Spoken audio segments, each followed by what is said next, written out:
ஒரு கட்சி சுயமரியாதை இழந்தால் அந்த கட்சியை பிடிக்கும் என்பதற்கு காரணம் காங்கிரஸ். தமிழ்நாட்டில் முதலமைச்சராக இருந்த கட்சி, இந்தியாவில் பிரதமராக இருந்த கட்சி. சுயமரியாதை இழந்ததுனால இன்றைக்கி திமுக காரங்க அதை எப்படியெல்லாம் கேவலப்படுத்துகிறாங்க, எப்படிலாம் அசிங்கப்படுத்துகிறாங்க என்பதற்கு திருச்சி சிவா அவர்கள் சொல்லியிருக்காங்க. காமராஜர் அவர்கள் ஏசியெல்லாம் தூங்க மாட்டார். அதை அறிந்து கொண்ட கலைஞர் அவர்கள் பயணிகள் தங்க விடுதிக்கு ஏசியை வழங்கினார். இதை கேள்விப்பட்ட கலைஞர் அவர்கள் என் மேலே இருந்தாலும் உனக்கு பாசமா அப்படி சொல்லிட்டு அவரை கையை பிடிச்சி தமிழகத்தை நீ தான் ஆகணும்னு சொல்லிட்டு செத்து போயிட்டார் அப்படி சொல்கிறார். காமராஜரை பற்றி நான் ஒரு சில விஷயம் சொல்கிறேன். காமராஜர் பல அணைகளை கட்டுகிறார். அந்த அணைகள் இன்றைக்கும் அழகாக இருக்குது. நீங்கள் அதே வேலு திருவண்ணாமலையில் நீங்கள் வேலை பார்த்துப்பீங்க. அவர் கட்டிய சாதாரண ஒரு மேம்பாலம் ஆற்று இயற்கையை காணாமல் போயிடுச்சு. ஒரு இந்த மாதிரி திமுக ஆட்சியில் இவர்கள் மேம்பாலம் பிரச்சனை கிடையாது. அதனால் அது போக்குவரத்து போகிறது, மழை பெய்யும்போது போக்குவரத்து இல்லை, அதனால் மேம்பாலம் போயிடுச்சு. ஒருவேளை இவர்கள் அணைகள் கட்டி தண்ணி அதிகமாக தேங்கி இருந்து இந்த மாதிரி அணை உழைஞ்சிருந்தால் என்ன இருக்கும்? ஒட்டுமொத்த மக்கள் செத்து போயிருப்பாங்க. அப்போது இந்த கரைப்படையாத கை காமராஜர் அவர்களுக்கும் இந்த ஊழலை தன்னுடைய தொழிலாகவும் தன்னுடைய ஊற்றவும் கொண்ட திமுகவுக்கும் எப்படி இது ஒத்துப்போகும், எப்படி இது சமப்படுத்தி பேசுகிறாங்கன்னு தெரியல. அதுக்கு யார் காரணம்னா காங்கிரஸ் தான் காரணம். ஏன்னா எப்பொழுதுமே திமுகவுடைய கேட்டில் நின்ன பரவாயில்ல, திமுகவுடைய கக்குசன் நின்றுக்கிட்டு இருக்கு, காவல் காத்துக்கிட்டு இருக்காது. அப்போது சுயமரை இழந்திருக்கிற இந்த கட்சியை யார் காப்பாற்ற போகிறா? இதுதான் பெரும் கேள்வியாக இருக்குது. திராவிட முன்னேற்ற கழகம் எப்பொழுதுமே காமராஜ் அவர்களை சரியாக பேசுனது கிடையாது. கருப்பு வாயன், கரியன், காண்டாமிருகத்தோலை, பனை ஏறி அப்படி சொல்லி அவ்வளோ அசிங்கப்படுத்தியிருக்கு. இதை எதிர்த்து காங்கிரஸ் பேசுமா? பேசாது. ஏன்னா திமுக அடிமையாக இருக்குது.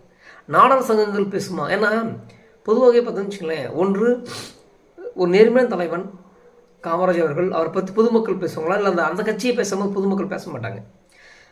அப்போது அட்லீஸ்ட் அந்த நாடார் சங்கம் பேசாது. ஏன்னா அங்கே கனிமொழியை நாடார் சொல்லி அடையாளப்படுத்தி வச்சிருக்காங்க. அந்த கனிமொழி இதை பற்றி பேசாது. ஏன்னா அவங்க அப்பா தான் கலைஞர் கருணாநிதி அவர்கள். மீண்டும் திமுக ஆட்சிக்கு வரும், அதற்கு யாரை வேணாலும் இவங்க அசிங்கப்படுத்துவாங்க, அலுவல்படுத்துவாங்க.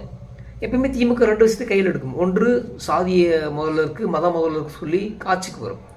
ஆட்சிக்கு வந்த பிறகும் ஆட்சி சரியாக நடத்தலாம், மீண்டும் சாதியையும் மத முதலையும் ஏற்படுத்தி விட்டு அவர்கள் தான் அது காரணம் சொல்லி பழி அங்கே போட்டு. எப்படி பார்த்தாலும் திமுக ஆட்சிக்கு வந்தாலும் சரி, ஆட்சிக்கு வந்த பிறகு தன்னுடைய இழிபெயர் மறைக்கணும் சரி, இல்லை புதிய ஆட்சி வரும்போது அவர்களும் பழிபடும் சரி, எப்போ பார்த்தாலும் ஒன்று சாதியவாதம், மதவாதம், இது எல்லாத்தையும் தூக்கி கிளப்பி விட்டு பழி அடுத்த மேலே போட்டு தன்னை எப்பவுமே புனித காட்டிக்கொள்ளும்.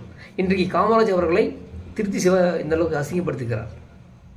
அப்போ இது யாரும் கேட்கணும்னா ஒன்று நாடா சங்கம் கேட்கணும், அது கேட்காது. காரணம் அங்கே கனிமொழி நாடாளுடைய அடையாளப்படுத்தி வச்சிருக்காங்க. நாடா சமுதாயம் கனிமொழியுடைய கட்டுப்பாட்டில் இருக்காங்க. ஸோ அந்த சங்கம் பேசாது. ஆனால் எல்லார் வீட்டிலையும் அவங்க திமுக, அதிமுக எந்த கட்சி இருந்தாலும் காமராஜருடைய ஃபோட்டோ வச்சுருப்பாங்க. ஆனால் அன்றைக்கி அன்புமணி ராமதாஸ் மட்டும்தான் காமராஜருக்காக குரல் கொடுத்துக்கிறார். இதற்கு முன்பு இதே மாதிரி சிபிஎஸ்சி பாடத்திட்டத்தில் நாடா சங்கத்தை பற்றி தவறாக பேசும்பொழுது பாமக தான் உச்சநீதிமன்றம் சென்று தடையை வாங்கியது. இன்றைக்கும் சொந்த கட்சி அடிமையாக பேசாமல் இருக்குது. அந்த கட்சி தலைவருக்கு அவல்நிலையை யார் பேசணும்? அன்புமணி அவர்கள் பேசியிருக்கிறாங்க. அப்போது திராவிடம் என்பது எப்பொழுதுமே பொய்யையும் புரட்டையும் சொல்லி எல்லா தவறான செயலையும் செய்து அடுத்தது மேலே பழையை போட்டு அது ஆட்சிக்கு வரும் என்பதற்கு இது சிறந்த ஒரு உதாரணம் தான் இன்றைக்கு காமராஜரை பற்றி தவறாக பேசியது. திருச்சி சிவாவுக்கு கடுமையான காரணத்தை தெரிவித்துக் கொண்டு நாடா சமுதாயங்கள் கண்விழித்துக் கொள்ள வேண்டும், தமிழர்கள் கண்விழித்துக் கொள்ள வேண்டும், திராவிடத்தை அடியோடு அறுத்து வெளியே போட வேண்டும், திராவிடத்தை மண்ணோடு மண்ணாக நிர்மூலமாக்கப்பட வேண்டும் என்று கேட்டுக்கொண்டு